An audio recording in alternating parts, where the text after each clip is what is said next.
Property side hustle or survival? Why starting one in 2025 feels like a necessity. Guys, let's be real. The cost of living now in 2025, it's wild. Bills are up, your food's up, rent's up, way up. But wages are non-existent. And guys, a lot of you reach out to me for advice, which I love, and I love getting back to you guys on this and discussing all of this. And it's all to do with how to get into property as a way of getting more income for yourselves because your wages just aren't cutting it. And I get it. I understand. That is part of the reason, again, why I started and wanted to get into property myself. And it's another reason why I just wanted to document it here on this channel. So before I get into everything, here is where I'm coming from. So I started investing in property probably about maybe 4 or so years ago for myself, but prior to that, I am an architectural designer by trade, so I do specialise in doing homeowner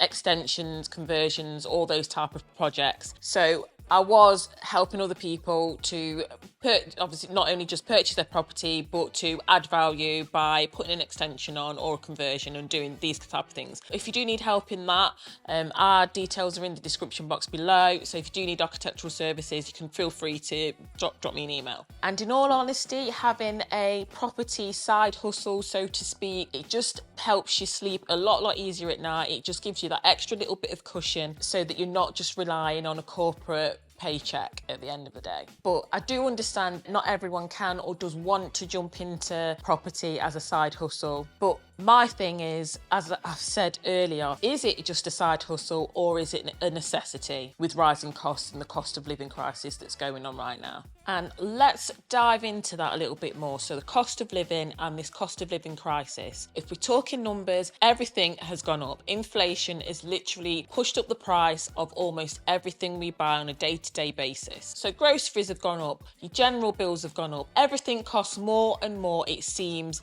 by the day. But yet the only thing that hasn't gone up to match this in comparison for most people is our actual wages. While some people will turn to side hustles for fun, a lot of us are turning to side hustles as a necessity and just to help us sleep at night, as I said earlier, so that we've got that little bit of cushioning if anything was to happen, God forbid, we lose our jobs and that main source of income is cut off. And that leads me on to my next point as well. When you do look at the job market, if you have unfortunately lost your job or you are looking for a new role, then a lot of the advertisements, they are asking for quite a lot for very little money. Again, going back to the whole point that wages have stagnated. And not only that, the amount of experience that jobs require you to have and everything like that is also, so the expectations from the employer has gone up quite a lot, and it's gone up because they can ask for that now because the job market is really tough right now, even here in the UK. So it's honestly not surprising to see that people are literally checking out and coming up with new creative ways